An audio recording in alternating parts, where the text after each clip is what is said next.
Welcome back here on Pints and Politics at the Barley House. I am Chris Ryan, along with Dean Spodes. Pints and Politics here at the Barley House on New Hampshire Now, presented by Carter Hill Orchard. I'm joined right now by Republican nominee here in the 2nd Congressional District, Marylinda Garcia. She faces Annie Kuster in the general. And Representative Garcia, thanks for joining us. Thank you for having me. Appreciate it. And obviously you've gotten through the primary process. The focus is now on the general election. And to people you're introducing yourself to the first time or getting focused on the process, what would you tell them about the reasoning and rationale that you would make an effective Congresswoman? Well, part of it I have to say I owe toward my experience in the legislature, in that you really have an understanding of how, in my belief, local control and input from citizens, community leaders, business leaders, elected officials that are closest to the different problems and challenges that our state as a unique state has, how we can best come up with the reforms and solutions to target those problems. And I think that's the best way that we can move forward as a state and kind of chart our own destiny. And the challenge that I've seen is that on the legislative level, and in general the frustration that I hear from citizens, is that our current crop of elected officials, for the most part, in Washington, tend to always want to take that decision-making authority and centralize it over in D.C., much to the chagrin of, citizens and those of us that, again, have been working. Everyone's attention is diverted to, what's Washington doing now? How are we going to scramble to make the best of, whatever's been dealt us? And so I'd just like to take what I learned in the New Hampshire legislature and, just being here amongst my peers and citizens, and go to Washington to basically be an advocate for New Hampshire. It was interesting. I was listening to you speak at an event with Rand Paul and ended up talking to Senator Paul afterwards, and one of the biggest takeaways I had from him is if he's going to run for president, which we all assume he will, he'd be running for president in order to deconstruct some of the powers of the presidency. And it seems like you're saying that you would be running for Congress in order to deconstruct Congress in some ways and reduce the amount of oversight or burden, perhaps you would say, that Congress creates on individuals. Yeah, I guess, if you think of what we're supposed to be, representative democracy under, in a constitutional republic, it's just that what I hear from everyone is they think that government is too involved. If they're in business, they say we're overregulated, can't deal with it. If they have a farm, they're like, can't deal with the regulations. If they're citizens, they're like, why is healthcare unaffordable? I lost my plan. I can't go to my hospital. All of these things that are directly effects that are from action in Washington. Recently, we've had the situation in Iraq and Syria. We know that typically in elections, voters focus on jobs and the economy, but when we have these foreign policy moments or these security crises, it becomes very important in a race. You've had a chance to see what President Obama has done so far. What do you like about it? What do you disagree with? Sure. It has been interesting to see this, come to the fore and, be opining on it, as often as I do at this point. It's obviously a continually evolving and developing situation, and frankly on a very large scale, when it comes to the global impact and the input from the different, stakeholders, not only in the region, but also our Western allies and then our own country. I would say I started off, with the general frustration that it seems that, the president is reticent to take action or at least be an advocate for and have clarity about, what America's role in the world is and, what our opinion at least is on what's going on. And from there, was, as usual, some tough words, but a lack of action or whatnot. Then I think the crisis sort of came to a head with the Yazidis, that were trapped on Mount Sinjar, and that was when it seemed to me public outcry and international attention was to the point that the president felt the need to act. So we did the right thing. We provided humanitarian aid, and it's sort of gone through there, where all of a sudden, it seems everyone agrees that ISIS or ISIL or IS or whatever they call themselves in whatever region they're in, just has to be stopped. When we had those highly publicized beheadings of, the Americans and now also, a French national, I guess my criticism would be that the president seems to, instead of necessarily taking what is the right action, he waits to take the right action until public opinion is strong enough that, he feels he has that cover. And again, it may be responsive to the populace in that respect, and it may be, again, taking the right action. But when it comes to being the leader, of the country, I think it would be better if he, again, went forward, with the information he has, and again, as our leader, and sort of helped us chart that path. And now, I think there was a lack of clarity about what was our strategy. He didn't have a strategy, etc. So that was concerning. Now I think it seems to be clear that we have somewhat of a aggressive containment strategy, I guess I would call it, where we're working appropriately with, I guess, our allies, you could say, in the Gulf nations, and seeing resistance from the usual suspects, I guess you would say Russia, Iran, and their reticence to, I guess, be involved with us because of their implicit support of the Syrian government. And now I guess we're in another gray, fuzzy space where we're taking action in Syria, but our Gulf partners are doing it and want to see us be aggressive towards the Assad regime, whereas we're saying, no, we're taking this action in Syria against ISIS, but we're working alongside the Syrian government, but that does not mean we condone them, or their right to, control. So I don't know. I guess I'm glad we're doing something. It needs to happen. My answer's getting long here, I realize, but... Sure. Clarify, but so just to make this sort of more concrete, as a member of the House, you in theory would be voting on two things: the $500 million to train the Syrian moderates, which some Republicans support, some do not, and the kind of authority for President Obama to carry out these extended bombing strikes. So on those two issues, the money for training and the bombing, how would you have voted? Just as a side note to that too, as well, the entire New Hampshire congressional delegation voted in favor of that. Meanwhile, likely presidential candidates such as Ted Cruz, Rand Paul, and even Bernie Sanders voted against it. Right, as did Shea Porter, I believe. Yeah. That's a tough one. Again, I agree with the concept that those in the region ought to be fighting, for themselves, but I guess I've seen too many times what happens when we arm who we call the rebels, and are the rebels then going to be overrun as our Iraqi, rebel friends, if you will, which is actually the government at the time?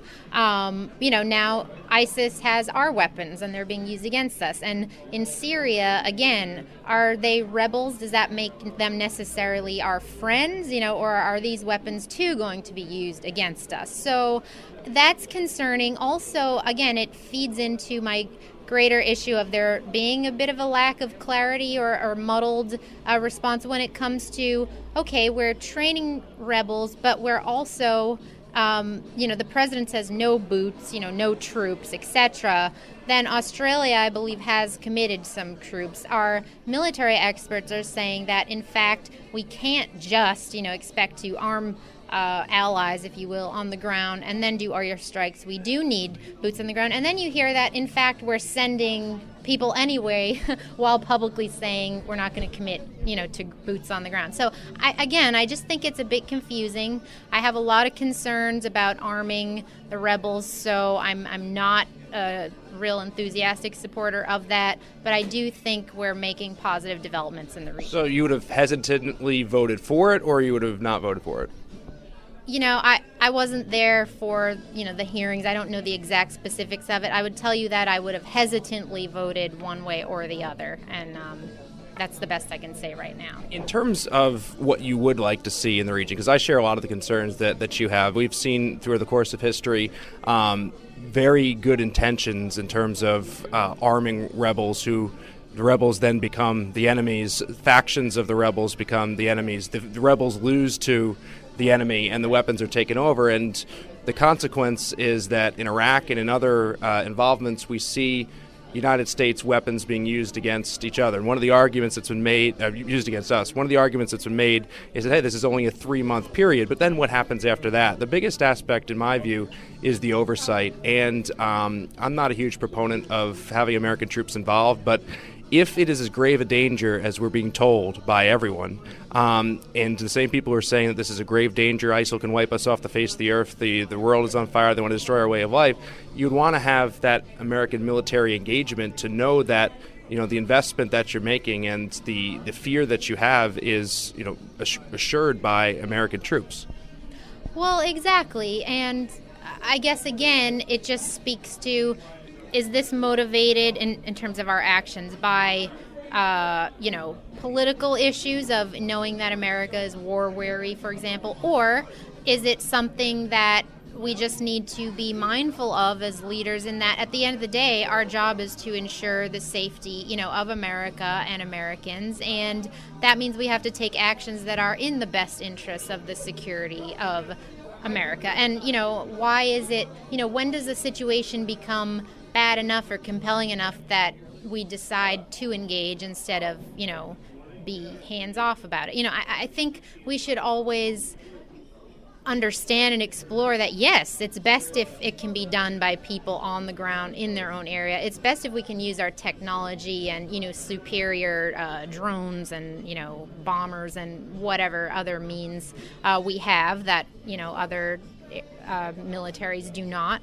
But I guess, again, my biggest issue with how the president's gone about this is, again, telegraphing in advance how far we're not willing to go to protect Americans, and saying, under no circumstances will we commit boots to the ground. I mean, why not just leave that option on the table?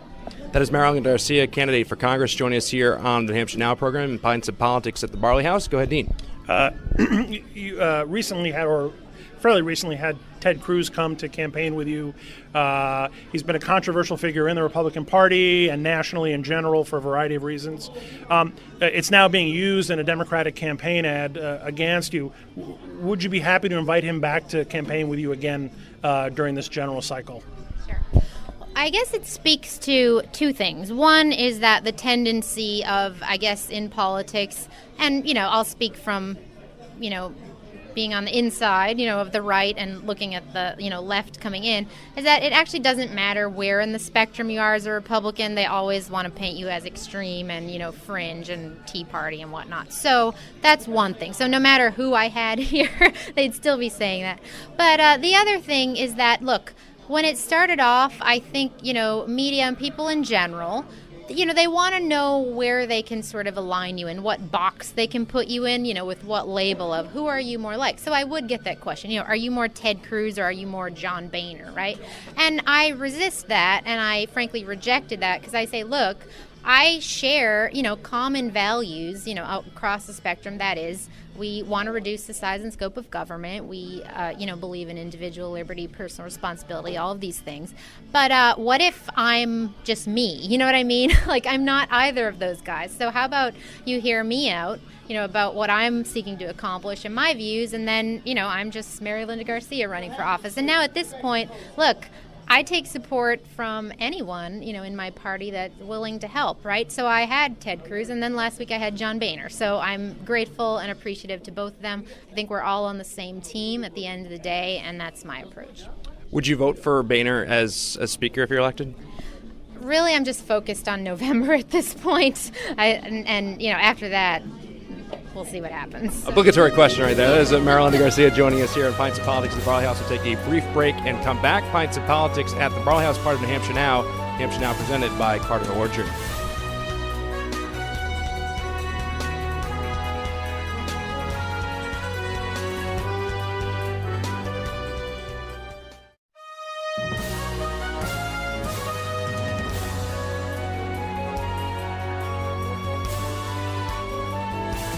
Welcome back here on Hampshire Now, 109, 1450 and ConcordNewsRadio.com. It's Pints of Politics at the Barley House. Chris Ryan, Dean Spilotis. As we do our general election edition of Pints of Politics, I'm going to be joined by Marylinda Garcia, Republican candidate for Congress in the 2nd Congressional District. And Dean started to allude to it a little bit previous, but Annie Kuster coming right out of the box. Radical, extremist. You obviously had expected a lot of that to come. A focus on social conservative issues. Do you reject the categorizations that she's made? And in terms of birth control, right to choose, they've made allegations that you are against all abortions, even in the case of there being danger to the mother, rape, incest, and so forth. Are those fair categorizations? They're not.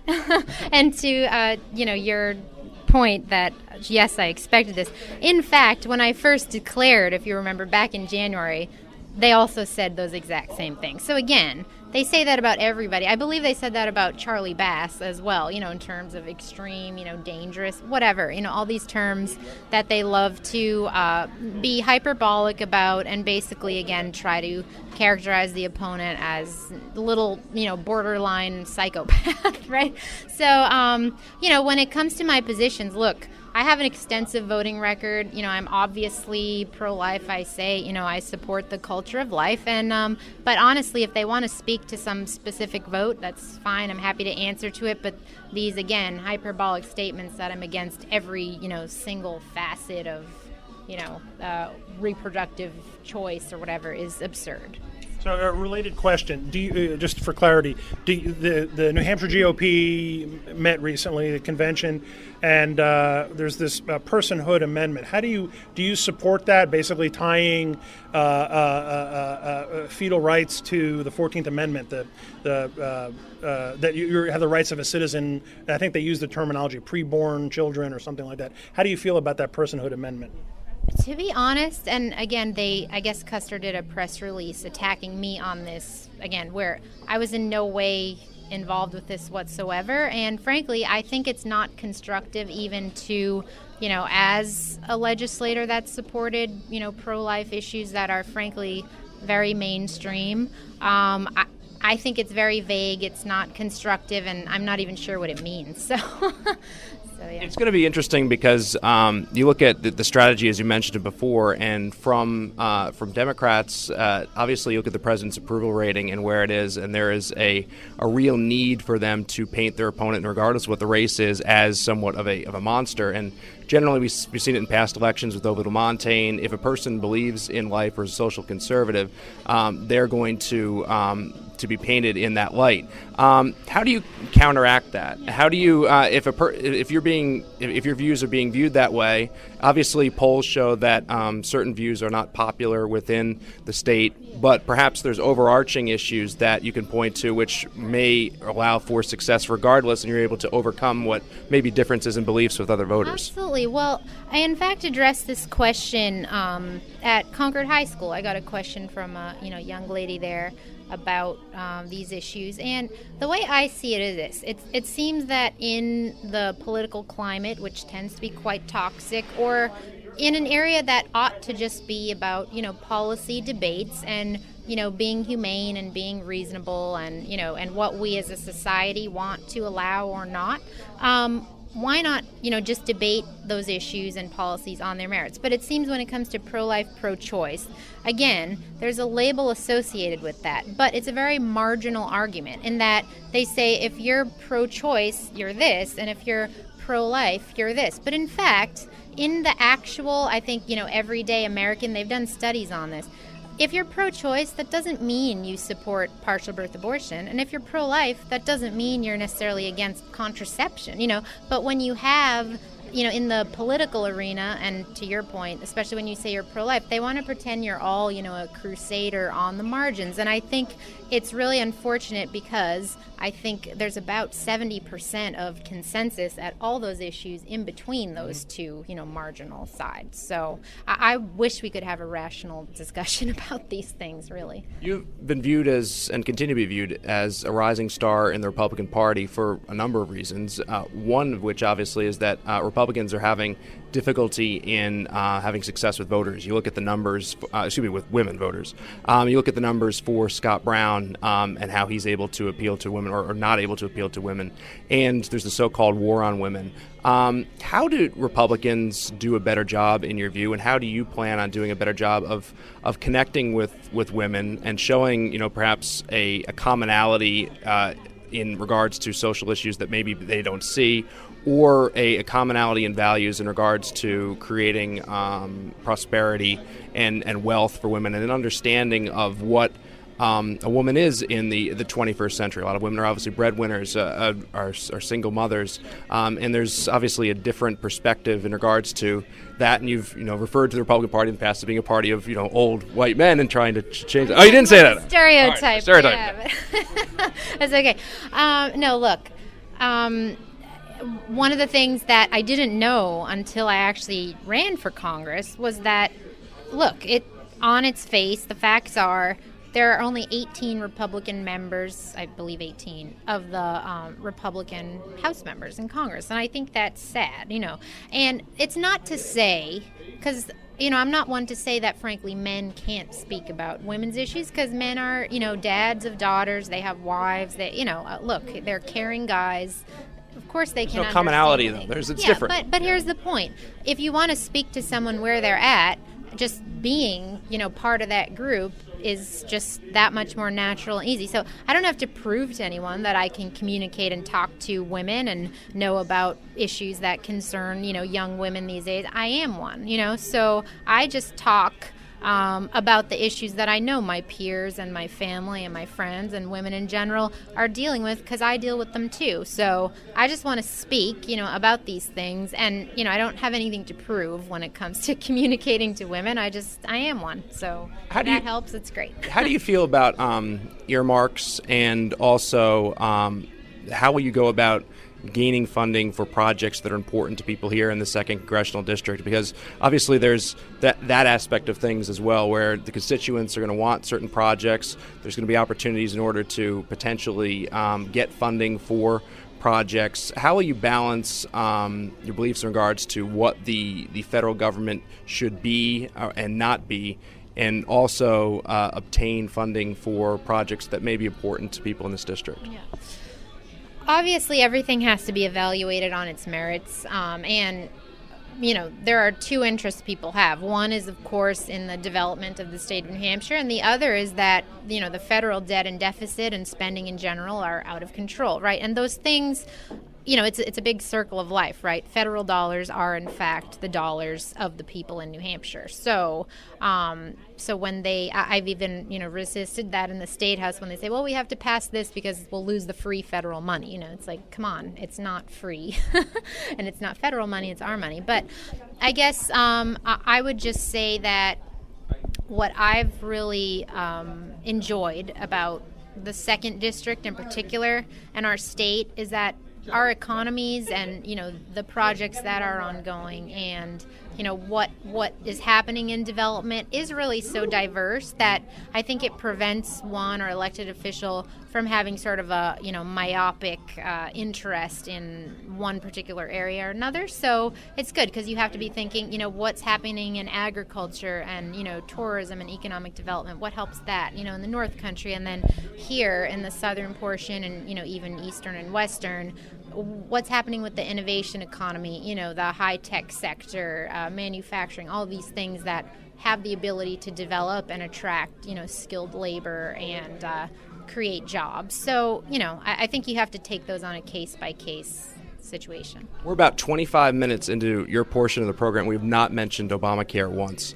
And I think that's a bad thing for Republicans, because my view going into the election was that this had the potential to be a Republican wave election based solely on the Affordable Care Act. But whether it's ISIS, whether it's other issues, it seems that is not being discussed, and that perhaps the electorate is not as displeased with Obamacare as it had been when there was the rough implementation, and that they may not like it per se. The numbers still aren't great, but there's a kind of it's here type of a feel to it, where there's a malaise that's set in, where there's not that anger that's necessarily going to send voters in one direction or the other. What are your takeaways in regards to the fact that that's not necessarily in the biggest realm of conversation, mainstream media-wise. I'm not sure what you hear on the trail, but it doesn't seem like, even amongst friends, that anecdotally that's being discussed as much as it was several months ago. Sure. Well, one thing I think that the administration did cleverly and strategically is, frankly, it's occurring on a rolling basis. Right. So there are some things still to occur, certain mandates, that will happen after the election. And so with each, wave of change or whatnot, people deal with it. There's public outcry, there's media attention, whatever, and then it sort of fades away for a little while. But that doesn't mean that people's lives haven't been affected or they're not still, struggling with that challenge. And again, just on its face, this they love to talk about, fairness and access, but in reality, again, some of these are being resolved when it comes to hospitals being in network, but it doesn't change the fact that 10 hospitals were out of network, according 10 of our 26 hospitals, thanks to the ACA, and still remain.